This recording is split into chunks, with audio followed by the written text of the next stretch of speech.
But let's get into some bold predictions for this season here. Tyler, I want to start off with you. Yeah. What is your first bold prediction for this season? This one's probably the boldest of the ones I prepared. But I'm curious how you feel about this one.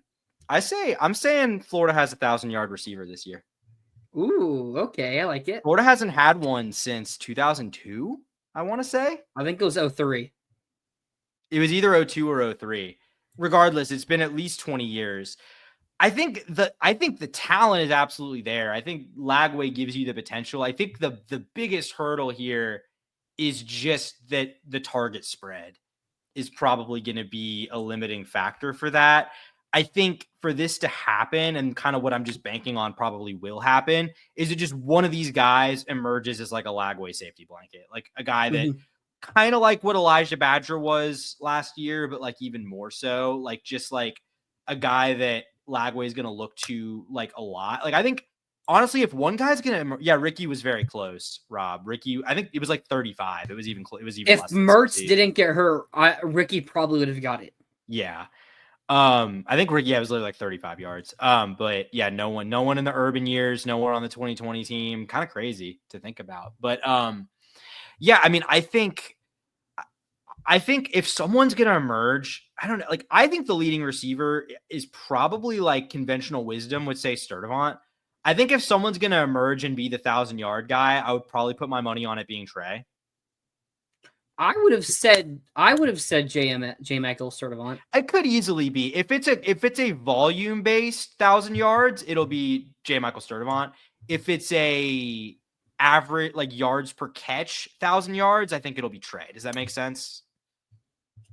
Like yards, I think I don't like. I guess what I'm saying is like I think Sturdivant is going to get a lot of volume. I'm not positive Sturdivant is going to be like get the big, because I think Lagway, I think we're going to run the ball enough that for someone to get to 1,000 yards, it's going to probably have to be like on some big explosive play, like on a decent amount of big explosive plays. So I'm saying, I think if there is just enough volume to get there from just getting a ton of targets, I think it could be Jamichael Sturdivant. I think if it's just because someone ended up having like, the most explosive plays on the roster by far, then I would maybe say, okay, it was probably Trey Wilson that did that. I think J. Michael Sturdivant's going to be huge on the deep ball. I mean, 6'3", whatever. That's fair. 4.3 speed. I remember how we've talked about it about Badger and DK getting tackled inside the 5-10 yard line so many times this year. I don't expect Sturdivant to be tackled on those plays after catching the deep balls in open space like Badger was. But so I think he's going to get those extra couple yards, and hopefully we get a full season of Lagway to get there. I mean, I think if you combine maybe what Trey does on the ground, I could see him going for like an 800 receiving yards and like 200 rushing yards and, 1,000 all-purpose yards. I mean, he could get to 1,000 receiving yards as well.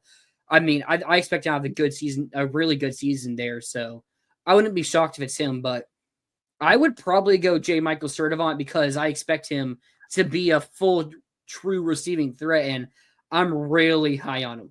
Now, this is a take from Rob. Yeah, Rob, I mean, I don't think, is 3,400 yards enough to have 2,000-yard receivers? If it is, you're not spreading the ball out as much as I expect us to. Yeah, I mean, we just have too many guys. Like, you look at like Mizell, you look at the freshmen. I mean, look, everyone can dream, Rob. I mean, I think I could see Lagway throwing for more than 3,400, though. I'm not sure I'd bet on it just because, again, it's not about Lagway. I just think this team is going to have so much success running the ball that I don't know if they'll need. Like, I mean, that 3,400 yards is what? That's a little under 300 yards a game for the regular season. So, like, I don't know. Like, that's a lot. I don't know if Lagway will average that much. Not because he's not capable, just because I don't know if we'll ask him to. Like, do you think Lagway will average like 285 a game? Like, I'm not saying he won't. That just seems like higher end of what I would expect from him this year. Mertz, I believe, got to like 2,900 or 2,800, and that includes missing his the FSU game in 2023, the fourth quarter. Yeah. Okay. Yeah. I expect us to be more successful offensively and have a bit more. I think Lagway could get to like that 35 to 38 mark. Maybe. My counterpoint to that, though, is I think our run game is just Ooh, going to be so much I better was than it also was in gonna say, 2023. does that include Lagway rushing yards? I was assuming no, because he's Yeah, talking about it in so the context of that could receivers. also be in fact. Yeah, yeah. Do you think Lagway, like, what do you think is a realistic rushing total, like sack included rushing total for Lagway this year? Because I'm not really expecting like massive production on the ground from him. I think his health issues could be a concern for that, but Mm-hmm. say Lagway's, I mean, we'll see what his calf's at from the injury. I mean, I heard it's, I think it's a short term thing that had really unfortunate timing. I think Lagway could get to like a 300-yard rusher, 400 yards and Yeah, like that's probably about 5 five, six touchdowns. touchdowns. Yeah, Yeah. that's kind of that's kind of about where My I'm at. my expectations for Lagway and you know, actually I'll put this I'll say this later on in the show. I'll get to my bold prediction here because we're spending a bit too much time on that. But so my bold take, I kind of just shared it with you. Florida gets a bye in the playoffs. I think Mm, we're going to get to 10 wins. I've been gotcha. pretty adamant about this since the end of last season and since January that we get the 10 wins. And I think our tiebreakers are going to end up really well in our favor, our head to head, because I have us beating Georgia, who I also have at 10 wins. And that's going to be a huge win or loss. I have to Texas, who I have going 11-1. So we're not worried about them. And A&M, who I have going 9-3 and being the last team in. So I think we're good enough of a team. I think we're talented enough. I think there is a world where our head to heads could come and bite us, but I think we beat Georgia, and I'm not too high on.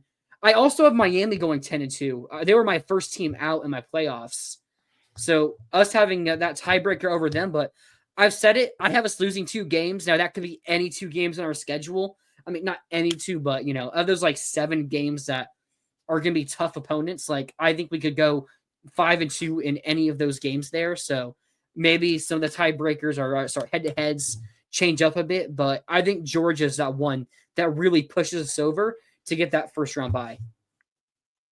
Yeah, so I'll just say right now, one of my others, which doesn't really feel very bold anymore after what you've just done, was that Florida makes the CFB. Which I mean feels bold for me for where I've been at with this I program, but I see. with you just putting us as the 4 seed, that doesn't feel very bold to me. But like I mean, I have us at 9-3. I don't think Mhm. 9-3. I'm not as much in the camp. I also don't know why my screen looks like this right now. Apologies for that, guys. I really don't know what the deal is with this like glare. Um, but anyway, I'm not as confident that 9-3 is just like automatically gets you in, even with this That's schedule, fair. as some other people seem to be. I just think there's a lot of circumstances that could dictate that are outside of Florida's control, even if you're 9-3 with this schedule.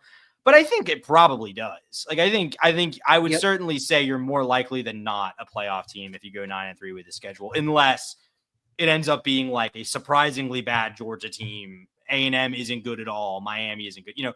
Unless these teams really end up not being that good, which I don't think will happen.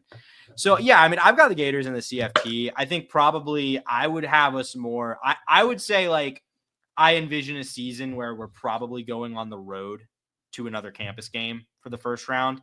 I'm not high Mhm. enough to have us, certainly not as a bye team and probably not even as a hosting first round team, but like I think the path is there. I mean, I think you're going to have to win some tough games obviously, but I think the talent is this is the most playoff caliber talent team Florida's had in at least since 2020, but honestly Yep. maybe even beyond that. Rob with the good bold take here. My bold prediction is at the end of the season, ESPN will be spamming that Lagway has still never lost a game that he started and finished. Book it, go Gators. You know what? I don't hate that take at all, Rob. But yeah, no, I still see it being a bit of a bold take. I mean, if you're looking at it from a betting odds standing, what would you consider bold? Bold, like I don't know. I'd say like if we're talking like a line, like anything like plus 400 or more, like plus 500 or more. I don't know. I guess it depends on how bold we're talking.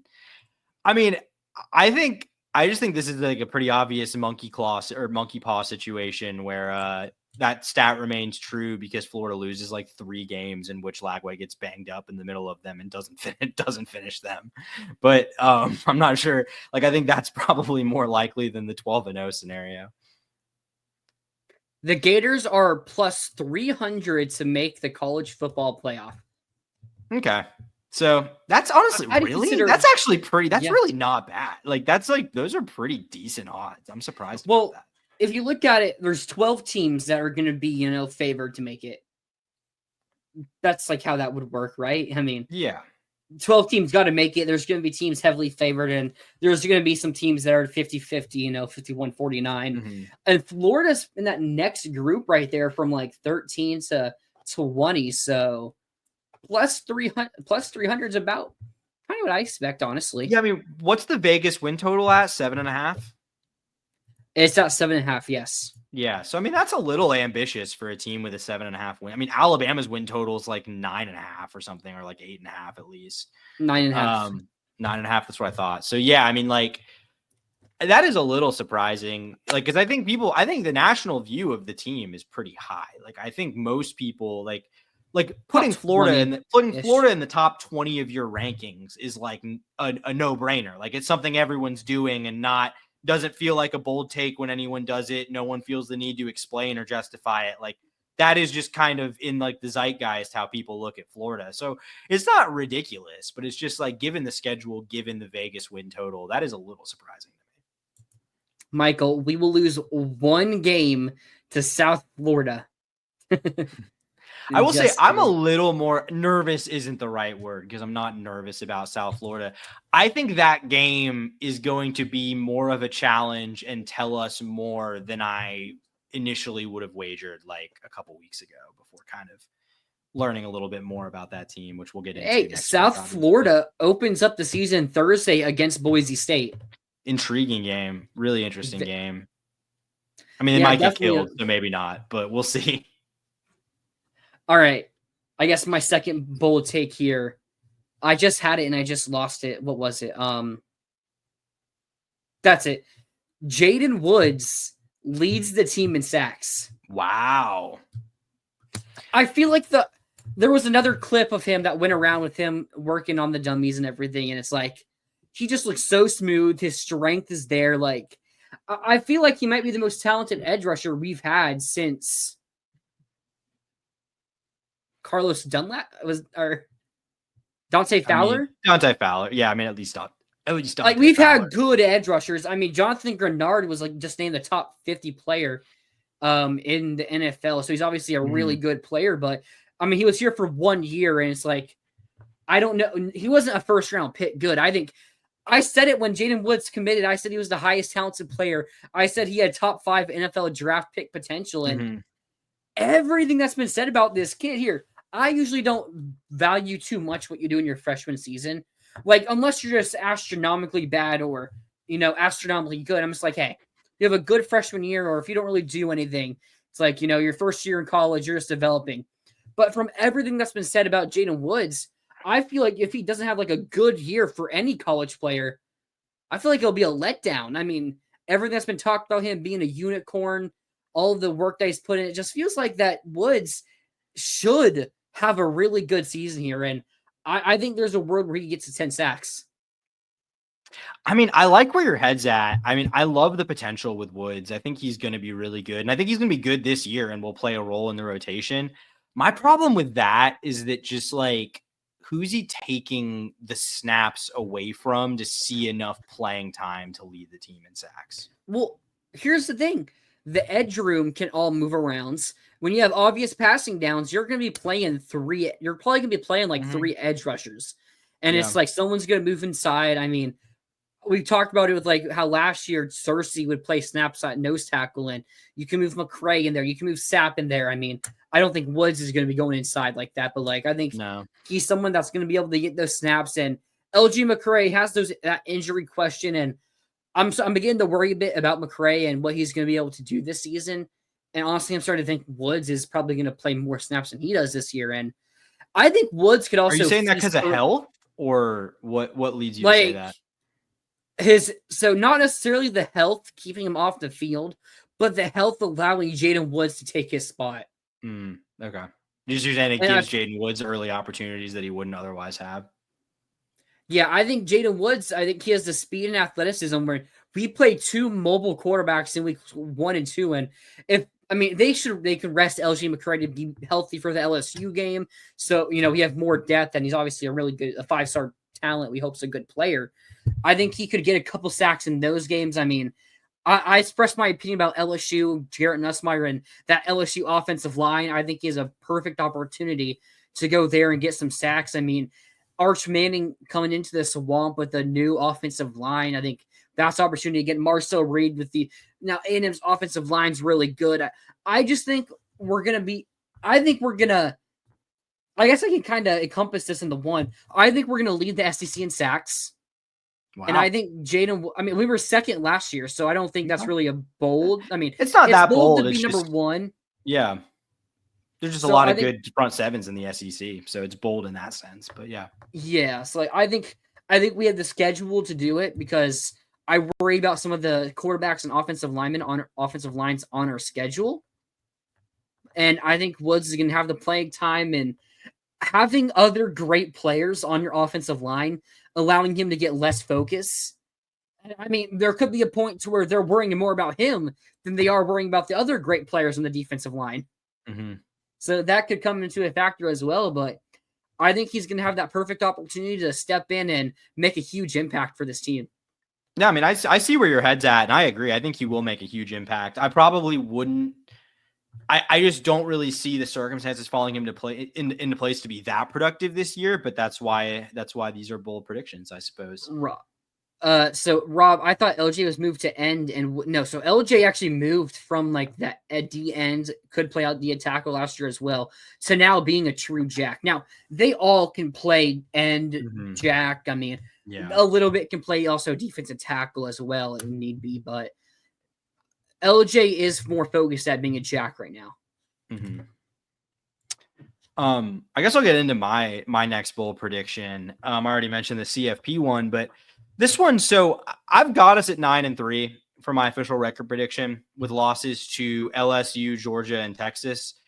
I think 9-3 still feels right to me with the schedule, but my bold prediction is I think I'm going to be wrong about one of those games, honestly. The more I think about it, the more I feel about it. They're going to get Georgia or they're going to get Texas. So my bold prediction is I'm not willing to go out on a limb and pick one of them because they all feel like losses to me on paper. And your mileage may vary on LSU. I think that's the third biggest game of the year, but you could argue Miami or A&M or whatever. But I think especially, I'll really say Georgia or Texas. I think Florida is, even though I'm not predicting it officially, I feel like Florida's going to pull one of those off. Probably not both. I don't think both, but I think one of them. So you have us going 9-3 and making the playoffs. Maybe LSU ends up being that team or Miami, but if we go 9-3, we're going to need a really good win to make the playoff. And, odds are it's that Georgia and Texas are going to be those high-level teams. So, if you're predicting it odds-wise, you probably need to beat one of Texas or Georgia to get in the playoffs at 9-3. So I like that take. I don't know if you need it, but I think it certainly would help you tremendously. I think if Florida, because last year a 9-3 SEC team, it would have been Alabama, if I remember correctly, with the way the rankings shook out. Alabama would have made it if Clemson didn't bid steal. And Alabama, I guess they had Georgia. They did have the Georgia win. But I don't think there was they had an abundantly impressive resume. So I think Florida what's more impressive? What's more impressive, having the win over number 4, or if you're in Florida's case, maybe having a win over 15-20? Probably what do you think over number 4? That's probably where it's now maybe if you have the win over 15, 16, and 20 versus Bama just having the win over 4, maybe that's where you get it. But are we going to do that? And then you have to worry about our 3 losses to, maybe being the teams that are all 3 fighting for that playoff spot, and maybe that loss in the you have a tiebreaker. I don't know why I keep saying tiebreaker, but head-to-head that goes against Florida that keeps us out. Mm-hmm.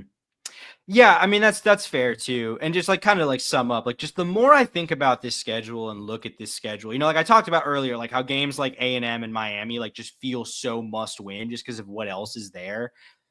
It feels very unlike, because I don't really predict a bad loss. Like all three of my loss predictions are games where I'm pretty confident right now Florida's probably going to be underdogs in them. I mean, we'll see about LSU, but I think even if LSU loses week one, there's a decent, unless they get like absolutely destroyed.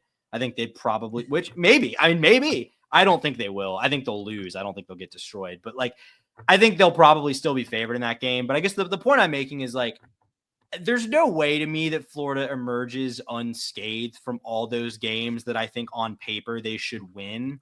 But at the same time, I think they will probably score one of those upsets that I'm not expecting to kind of balance it out. So I think I'm sticking with 9-3, but I have a feeling it's going to be less chalky than the 9-3 that I'm predicting. Yeah, that's fair. And the more bold part is that I think I'll say they steal one of Georgia or Texas. I think that's a good take there. So my last bold prediction, maybe not as bold, but I think to the national media, people are kind of just locking it in. I think Jacoby Jackson has more rushing yards than Jaden Ball this year. I don't think it's like unthinkable, but why? So I think Ball's going to start. But then I think him starting, being like the full-time starter, could also have them resting him a bit more. Like against LIU and USF, I think Jackson could easily lead us in those games in rushing. I think he could go for 100 while Ball goes for like 60. And then they use Ball a lot against LSU, so where then, they need to rest him a bit more against Miami, and Jackson lead us in rushing. Then they use him a lot against Texas, and maybe they even use him a lot against A&M.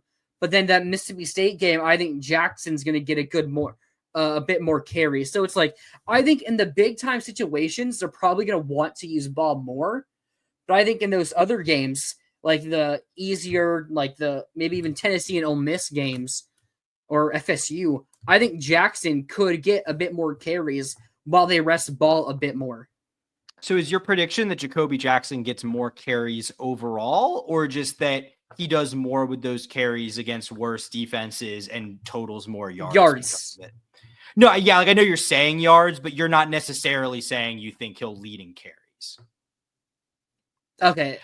Like, because what I'm just thinking, I just operate under the assumption that whoever leads in carries will lead in yards. Like, I've just kind of assumed that would be the case, because I think they'll both have good averages and stuff. So, but that's more what I'm trying to just clarify, what your position is. Like, if you think he's going to end up getting more carries, or I guess he could have more carries in my scenario. Yeah, probably would need more carries. He probably would have more carries then. Yeah. I mean, I don't think that's unthinkable. Like, I think you make some good points. Like, maybe you do use Ball more heavily in those games. I still feel like, because they kind of, they sort of did a hot hand thing last year, but honestly, like last year, it seemed pretty like just like intentional about splitting the carries. Like, it seemed like they had a pretty clear, like, we want to make sure these guys are getting even touches.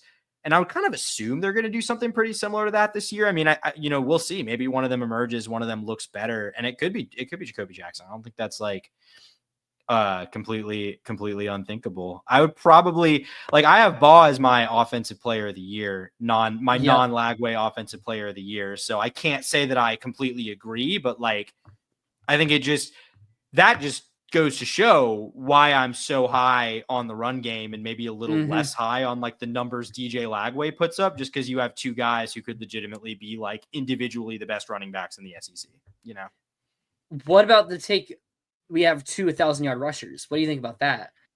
I'm that's a lot of rushing yards, man. That is a lot of rushing yards. Like, I like it because I genuinely do think, like, and some of y'all may not want to hear this, but I think this team, I think the run pass split is really going to surprise a lot of people in terms of how run heavy it is with a quarterback like DJ Lagway. I think people that like laymen that watch the Gators are going to turn it on, like wanting to see Lagway throw for 400 yards a game. And I think they're going to be disappointed when that doesn't happen all that often. Just my prediction there. So like it's possible. It's possible they get the carries. I'd say that probably is just, man, that'd be so many rushing attempts to get to 2,000 total yards. They both go for 1,000, and Lagway throws for 3,500. What they combined for last year? What did they combine for last year? Are we including Montreal Johnson? Because they all three were even. Yeah. Like, I mean, so they combined for like 1,600 total, 1,700 total, the three of them, and 21 touchdowns or 20 touchdowns. I don't really see. Man, that'd be a lot of carries too, because Baugh and Montreal each got over 100, and Jackson was right there at 95. So to be more productive, primarily split between those two, man, they are toting the rock a lot in that scenario. Yeah, like if they both get 1,000 yards and they both go for like 12 touchdowns. I mean, that would be DJ attempting like 11 passes a game, which would infuriate 11 passes, people. 250 or 300 yards. That's what I was talking to a coworker, a non-Florida fan coworker who doesn't really like. He was talking. I was talking about Lagway's Heisman odds, and I was just like, why I think Lagway's a little higher than I would think, just because I don't think he's going to produce to that extent. And I was just like I think the average, like a DJ Lagway stat line you need to get used to is like 7 of 16 for 200 yards and 2 touchdowns. Okay, like, I don't think he's going to be 7 of 16. I mean, okay, that's probably a little bit of an exaggeration, but like I don't expect super high efficiency from DJ this year. I expect like the ones that hit are big time. That's kind of what I'm expecting. I'll say in the big time games where he maybe needs to go out there and win them a bit, I think we could expect maybe like a 15 of 20 or 13 of 20, something like that for like 270. Yeah, like something like that, and maybe hitting a couple more checkdowns than what he did last year. His yards per attempt was 10 last year, which is pretty insane. It is. It is really insane, and especially considering some of the opponents he was facing. Yeah.